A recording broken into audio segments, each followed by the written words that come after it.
I'm Carlo Perruzza, and we're here post-game, and I'm with USCB head coach Jeremy Christian.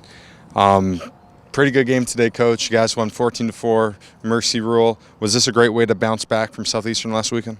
Yeah, it was a good game for us. We try to find opportunities midweek to get our guys some reps and play against competition that's similar to us. And Benedict's like that. They like to run. They like to move around the bases, execute a little bit. They're a young club like us, and we need these midweek games to kind of iron out our team and kind of get some guys some different reps and try some different things. And after a tough weekend at Southeastern, it was good to give us an opportunity to get out here and play and get back in the win column. Absolutely. What are some things you think you guys did well today? And we did a pretty good job in all aspects of the game. Pitchers threw strikes and eliminated a free baseball. No walks by pitches, that type of stuff was pretty clean. Defense was clean outside of one mistake. Physically, offensively, we were able to execute with runners in scoring position, and we were able to get the running game going and kind of move around the bases and force the issue a little bit. Being able to score in basically every inning but the first was a benefit of us. That's always a positive thing to do. But I thought in all aspects of the game we played well today, continued to improve, and that's the big thing with this club. We're going to have to continue to prove day in, day out, and these young guys are going to learn what it takes to be successful at this level. Absolutely. Do you think your guys have been developing that small ball approach that you've been preaching to them? Do you think they've been buying into it more and more? Absolutely. It's one of those things that just takes some time. They've got to understand that why we do the things we do and then how we go about doing them. And over time, these guys are going to continue to see the success and see the results that come from their labor.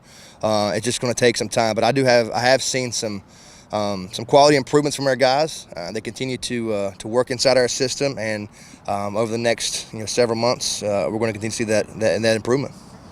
Absolutely. So today, some of the key performers, obviously Kevin Ortiz pitched great, and then you had a guy like Hunter Helms, freshman, 2 hits today. He's been amazing to start off this season. Can you have your thoughts on those two guys and what they've done for the team so far this season? Yeah, no, Ortiz did a great job. It's a difficult thing for Ortiz. We've had him in some different positions. He's thrown out of the bullpen in a relief role the first few weeks of the season, and he's always been a starter.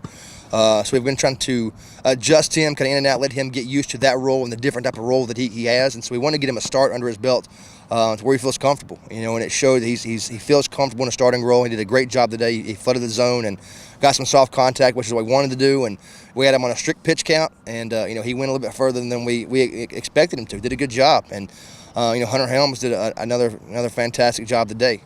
He's a young kid who understands the game, and he's going to make mistakes from time to time, but the good's going to outweigh the bad. And these young guys, usually we have, at one point we ran 4 sophomores and a freshman on the field. Right. And that's a great thing for years to come. The success is coming down the road, and these guys, we might take some lumps early, but as they learn from those mistakes and they learn from the time on the field, youth is a dangerous game. Those guys will believe, and they'll start to learn, and they'll start to execute, and then the confidence comes around. But Helms did a great job today. He's not intimidated. The guy goes out there against Southeastern and had some good at-bats, and he brings the same mentality of the yard every day, and that's a good thing about him. Is he one of those pleasant surprises who's pretty much kind of went under the radar, just came in here as a freshman and pretty much being the everyday first baseman, producing and playing like one of the veterans? Yeah, no, he has been a pleasant surprise. He had a pretty good fall with us. It was one of those deals where he came in as a catcher, and we're pretty deep at the catching position. He's played some outfield, he's played some first base, so we've kind of moved him around a little bit because he's always been able to hit. And he had a fair fall, but really he came back from Christmas and was really sharp offensively. His timing was good.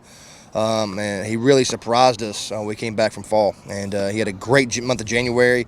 He wore us out in inter squads, and he was basically, nobody get him out, and so we had to move that guy into the order at some point and give him some reps, and he's continued to hit.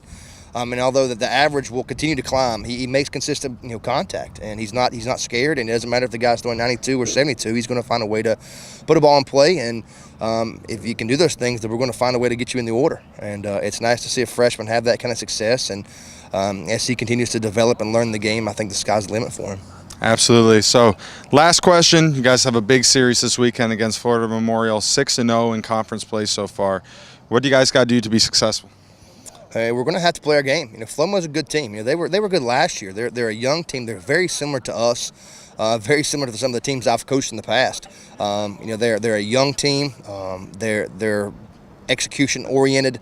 Their pitchers throw strikes, and their defense is clean. They're fielding 965 in conference play, and the difference between last year and this year is their defense. They had basically the same staff they had last year, but the difference is now their guys catch it. And when you can catch and play defense, it puts a lot of pressure on the opposition, and they've been able to do that. They're not overwhelmed offensively. They're going to have an execution style approach offensively, and they do things right. What you have is you have a team now that has had minute success in the past, and now they believe. And a young team that believes is a dangerous team. And it showed this point so far. They've had a great year. And for us, we're going to have to play clean defense is going to be a big thing for us. I feel comfortable with our pitchers, our starters throwing strikes.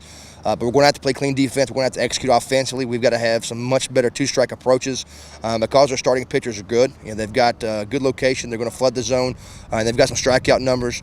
And I think that's one thing we've really worked on this week is a two-strike approach and preparing us for what's to come. It's going to be a brawl. It's going to be last man standing. A bunch of punches are going to be thrown figuratively, and it's the last man standing is going to be what it comes down to. So it'll be a fantastic series for us, a great chance to play against another good team, and we're excited to be at home this weekend. Absolutely. We're all here in Hardyville all excited for this weekend series. But, Coach, thank you for joining us. I'm Carlo Perruzza. Please stay tuned.